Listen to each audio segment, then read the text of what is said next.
लोग जब सत्ता के परकोटों को तोड़कर उसकी भव्यता से बाहर आते हैं तो कुछ और बड़े हो जाते हैं, कुछ और भव्य हो जाते हैं, क्योंकि सादगी के भीतर जो भव्यता होती है वो किसी बाहरी चमक दमक की मोहताज नहीं होती। आज ये याद करने का दिन है, क्योंकि आज ही के दिन 1 साल पहले उस शख्स ने आखिरी सांस ली जिसके आगे सारी महानताएं बौनी बन जाती। जनता के राष्ट्रपति कलाम साहब को फिर से सलाम। सपना वो नहीं है जो आप नींद में देखें, सपने वो हैं जो आपको सोने न दें। डॉक्टर एपीजे अब्दुल कलाम ने ये शब्द सिर्फ कहे नहीं थे, बल्कि इन्हें जिया था। दुनिया को इनका मतलब और मकसद समझाया था। सादगी, ईमानदारी और कुछ कर गुजरने की ललक क्या होती है ये बताया था। और इन्हीं सपनों ने उन्हें अखबार बेचने वाले से मिसाइल मैन और देश का राष्ट्रपति तक बनाया। 15 अक्टूबर 1931, धनुषकोडी गांव, तमिलनाडु। भारत रत्न डॉक्टर कलाम का जन्म इसी छोटे से गांव में हुआ। परिवार की आर्थिक स्थिति ठीक नहीं थी। रामेश्वरम के एक प्राथमिक विद्यालय में उनकी पढ़ाई शुरू हुई। खर्च बढ़ा तो कलाम साहब ने अखबार बेचना शुरू किया। सादगी और ईमानदारी क्या होती है, इसका पाठ उन्हें मिला अपने पिता से। पहली बार उन्होंने अपने पिता को इतने गुस्से में देखा था, क्योंकि कोई शख्स घर पर आकर तोहफा दे गया और कलाम ने बिना सोचे समझे उसे रख लिया था। जब कलाम साहब के पिता लौटे तो उन्होंने बताया कलाम साहब ने कि ऐसे ऐसे आए थे। उन्होंने खोला और पहली बार कलाम साहब के पिताजी ने वो सारा खोलने के बाद जितनी तेज़ कलाम साहब को डांटा, आवाज़ लगाई, अबुल कहा करते थे कलाम साहब को, इतनी तेज़ कलाम साहब को उन्होंने डांटा। उन्होंने पहली बार, पूरे परिवार ने उन्हें गुस्से में देखा। कलाम साहब आज नहीं हैं, लेकिन पूरी दुनिया उनकी सादगी और ईमानदारी की कायल है। घर से मिले इन्हीं सिद्धांतों और संघर्षों के साथ उन्होंने अपनी पढ़ाई जारी रखी। 1954 में फिजिक्स से ग्रेजुएट होने के बाद 1955 में वो मद्रास पहुंचे। मद्रास इंस्टीट्यूट ऑफ टेक्नोलॉजी से उन्होंने एरोस्पेस इंजीनियरिंग की पढ़ाई की। उस वक्त उनका सपना था एयरफोर्स में फाइटर पायलट बनने का। वो वायुसेना में नहीं गए, वो प्रौद्योगिकी और विज्ञान के क्षेत्र में जुड़ गए। और हम जानते हैं कि वो जिस भी क्षेत्र में, चाहे वो वायुसेना में जाते या ये जिस क्षेत्र में आ गए, उन्हें विलक्षण काम करने थे। डॉक्टर कलाम का सपना टूट गया, लेकिन नए सपने उनके इंतजार में थे। वो साल 1960 का था जब उन्होंने डीआरडीओ यानी defence research and development organisation में एक वैज्ञानिक के तौर पर ज्वाइन किया, और यहीं से उनके सपनों को एक नई उड़ान मिली। डॉक्टर अब्दुल कलाम अपने आप में एक अलग किस्म की शख्सियत थे। ऐसे इंसान मुद्दतों में पैदा होते हैं। उनका सबसे बड़ा जो योगदान देश के लिए है, डीआरडीओ के लिए है, वो है we can do it attitude. हालांकि डीआरडीओ में डॉक्टर कलाम अपने काम से ज्यादा संतुष्ट नहीं थे। 1969 में उन्हें इसरो यानी इंडियन स्पेस रिसर्च ऑर्गेनाइजेशन में ट्रांसफर कर दिया गया, और जब उन्हें जिम्मेदारी मिली integrated guided missile development programme की, तब यहीं से नींव पड़ी मिसाइल मैन बनने की।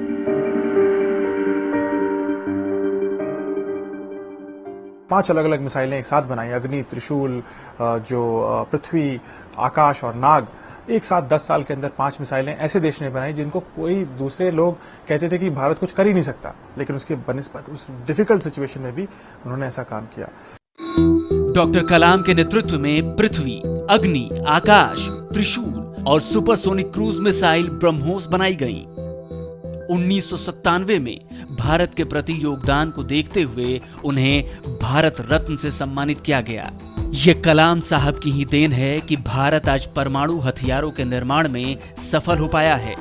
ये डॉक्टर कलाम ही थे जिनकी वजह से 1998 में राजस्थान के पोखरण में भारत ने अपना दूसरा सफल परमाणु परीक्षण किया। शांतिपूर्ण न्यूक्लियर विस्फोट किया था उसमें हमें मालूम था कि हम कभी भी न्यूक्लियर हथियार बना सकते हैं। हम चाहते तो 74 में भी बना सकते थे। गिने चुने देशों की कैटेगरी में आ चुके हैं जिनके पास अपना खुद का मिसाइल, स्ट्रेटेजिक मिसाइल बनाने की क्षमता है। और सबसे बड़ी बात यह है कि यह क्षमता हमने खुद डेवलप की है। एक एक चीज़, एक एक टेक्नोलॉजी खुद की बनाई हुई है, चाहे वो सॉफ्टवेयर हो चाहे हार्डवेयर हो। इसको बनाने में कलाम साहब के नेतृत्व का बहुत बड़ा योगदान रहा है। 25 जुलाई 2002 को डॉक्टर एपीजे अब्दुल कलाम देश के 11वें राष्ट्रपति बने, लेकिन सादगी वही रही। राष्ट्रपति होते हुए भी वो सोचते रहते कि देश और लोगों की भलाई के और रास्ते क्या हो सकते हैं। जुलाई 2007 में राष्ट्रपति का उनका कार्यकाल खत्म हुआ। डॉक्टर कलाम दक्षिण अफ्रीका में रंगभेद के खिलाफ लड़ने वाले सबसे बड़े योद्धा नेल्सन मंडेला से बेहद प्रभावित थे। पहली बार जब उन्होंने मंडेला से हाथ मिलाया तब वो सिहर उठे थे। मंच से उठे नेल्सन मंडेला जी तो वो छड़ी पकड़े हुए थे। वो अचानक छड़ी हाथ से गिर गई, वो लड़खड़ा गए। कलाम साहब ने अपना हाथ बढ़ा दिया, मंडेला जी ने उनका हाथ पकड़ लिया। फिर बहुत देर तक वो उनका हाथ थामे खड़े रहे। कलाम साहब कहते हैं कि जब मैंने हाथ मिलाया तो मुझे अंदर से एक सिहरन महसूस हुई। मुझे लगा कि हाँ, मैंने किसी महान व्यक्ति से हाथ मिलाया है। बहुत कम लोग ये जानते होंगे कि वे गीता और कुरान दोनों का अनुसरण करते थे। उन्हें भक्ति गीत सुनने का तथा वाद्य यंत्र बजाने का भी बहुत शौक था। डॉक्टर अब्दुल कलाम का व्यक्तित्व अद्भुत है। ऐसे व्यक्ति सदियों में पैदा होते हैं, युग पुरुष कहलाते हैं। 27 जुलाई 2015 को ये मिसाइल मैन हम सबको छोड़कर चले गए, लेकिन आज भी वो देश की 1.25 अरब जनता के दिलों में मौजूद हैं।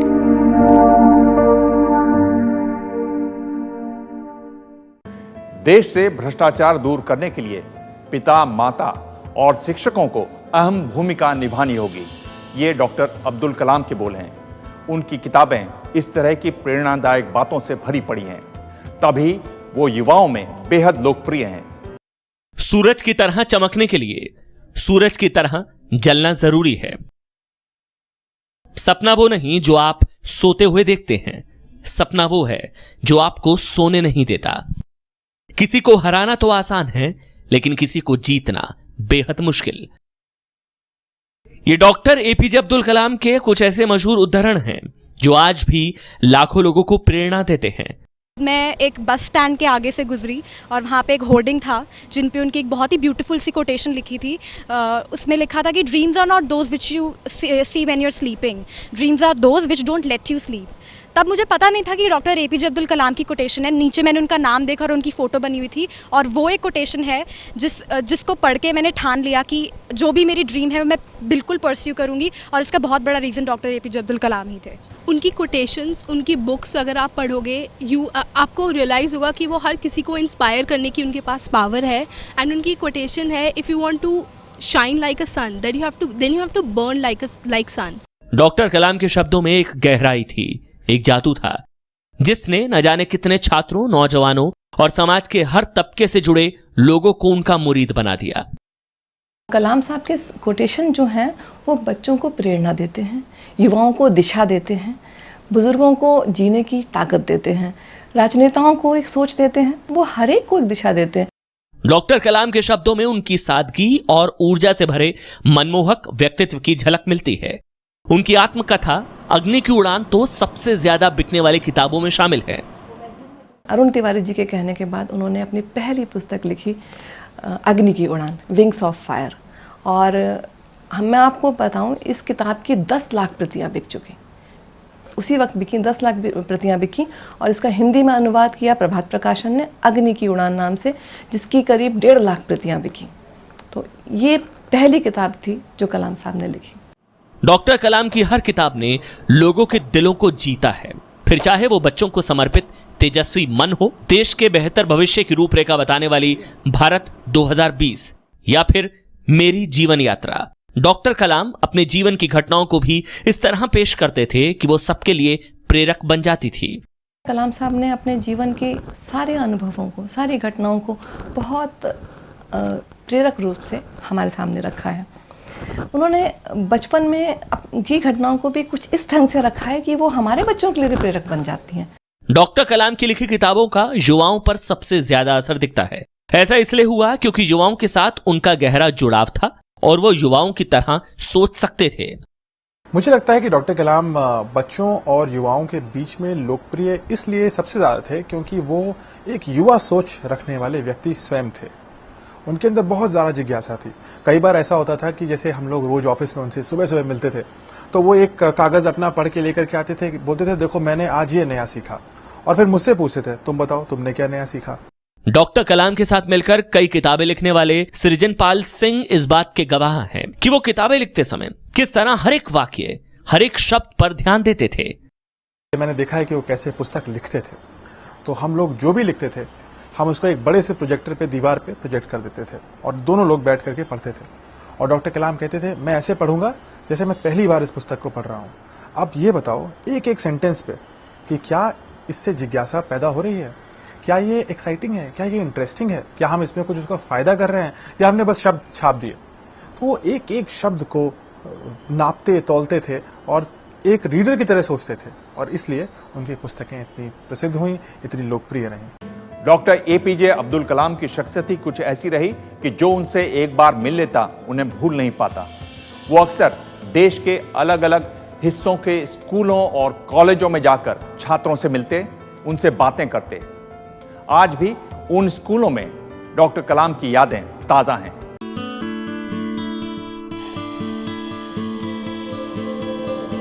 डॉक्टर कलाम अक्सर बच्चों से कहा करते थे कि 4 बातें खुद से करो। पहला, मैं सबसे अच्छा हूं। दूसरा, मैं ये काम कर सकता हूं। तीसरा, चैंपियन था और हूं।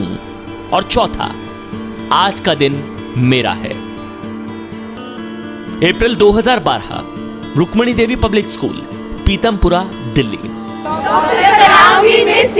डॉक्टर एपीजे अब्दुल कलाम यहां बच्चों से मिलने आए थे। आज भी स्कूल के लिए वो पल ऐतिहासिक है। 4 साल बाद भी अपने पसंदीदा राष्ट्रपति की यादें छात्रों के बीच ताजा हैं। एपीजे अब्दुल कलाम एक हर स्टूडेंट के लिए और हर यंगस्टर के लिए एक आइडियल हैं। तो अब मेरे भी वो आइडियल थे एंड अपने आइडियल को इस तरह से लाइव देखना मेरे लिए एक बहुत ही इंस्पायरिंग और इम्पैक्टफुल एक्सपीरियंस था। हाँ, हम तब 8th क्लास में थे जब डॉक्टर कलाम हमारे स्कूल में आए थे और उन्होंने बहुत ही इंस्पिरेशनल स्पीच दी थी और उसी स्पीच के बाद ही became my idol. Doctor Kalam आज तक उनके बारे में पढ़ा था बट जिस दिन उनसे पहली बार मिला वो सही में बहुत मोटिवेटिंग, इंस्पायरिंग थे। शायद उनकी वजह से मेरी उम्र के बच्चों ने और मैंने भी अपना करियर पाथ उनके एडवाइस के थ्रू ही ट्रेड किया है। इसी स्कूल में पढ़ने वाली नव्या को डॉक्टर कलाम से मिलने का मौका नहीं मिल पाया। उस बात का मलाल उसे आज भी है, लेकिन उसके लिए डॉक्टर कलाम से बड़ी शख्सियत कोई और नहीं। इस आर्टिकल में मुझे बहुत प्रभावित करे हैं अब्दुल कलाम जी ने, इसलिए मैंने इस आर्टिकल में लिखा है कि अब्दुल कलाम के हिसाब से इस ज़िंदगी की सिर्फ 3 इम्पॉर्टेंट चीज़ें होती हैं, जो होती हैं लर्निंग, अर्निंग और yearning. School director Anita Garg को याद है कि कैसे डॉक्टर कलाम को स्कूल की गाड़ी से आने के लिए कहा गया तो उन्होंने कहा कि आप बस पता बता दें, वो खुद पहुंच जाएंगे। वो एजुकेशनिस्ट थे, वो बच्चों के साथ बहुत कंफर्टेबल रहते थे। बच्चों को बात करने का उनका तरीका बहुत ही इंस्पायरिंग होता था। वो बच्चों में खुद भी बच्चे ही बन जाते थे। डॉक्टर कलाम की बहुत सी यादें इस स्कूल में संजो कर रखी गई हैं। कलाम साहब ने अपनी ऑटोग्राफ की हुई किताबें स्कूल को भेंट की थी, जो गर्व के साथ स्कूल लाइब्रेरी की शोभा बढ़ा रही हैं। विजिटर्स बुक में छात्रों और अध्यापकों के लिए लिखा उनका संदेश संभाल कर रखा गया है। उन जैसे वीवीआईपी आदमी के साथ इतना बच्चों के साथ घुल मिल गए कि मतलब हमने ऐसा कभी अनुभव पहले नहीं करा था। मार्च 2012, दिल्ली पब्लिक स्कूल, वाराणसी, उत्तर प्रदेश। यहां पर भी जब डॉक्टर कलाम की बात की जाती है, बच्चों की आंखों में एक चमक सी दिखने लगती है। जिन बच्चों से डॉक्टर कलाम मिले थे उनके लिए तो ये जैसे कल की ही बात हो। बच्चे बताते हैं कि कैसे डॉक्टर कलाम की बातों ने उनकी जिंदगी में बड़े बदलाव किए हैं। हम आज भी वो दिन भूल नहीं सकते। वो जिस दिन हमारे स्कूल आए थे, जिस दिन हमको पता चला कि वो हमारे स्कूल आ रहे हैं, उस दिन हमें याद है कि हम उस दिन सो नहीं पाए थे। कलाम साहब ने कहा था एक टीचर जो होता है वो अपने दिल से काम करता है, एक बच्चे के वेलबींग के लिए काम करता है। तो इस चीज़ को सोच के मेरा भी मन था कि मैं कुछ भी बन जाऊं, but at a point of time मैं टीचिंग ज़रूर करूंगा। उनकी बातें इतनी अच्छी होती है, मतलब उनकी बातें वो दो लोगों को मोटिवेट करती है, इन्फ्लुएंस करती है। जो उन्होंने बोला था हमारे स्कूल में कि हमको अपने पसंद के लाइन में जाना चाहिए, अपने पसंद के प्रोफेशन चूज करना चाहिए। साल 2009 Delhi public school, Ranchi, Jharkhand. Doctor APJ Abdul Kalam यहां बतौर चीफ गेस्ट आए थे। यहां के बच्चों को याद है कि कैसे वो बच्चों के साथ बच्चे बन जाते थे। डॉक्टर कलाम का गरीबी से लड़कर देश के राष्ट्रपति बनने तक का सफर बच्चों को प्रेरित करता है।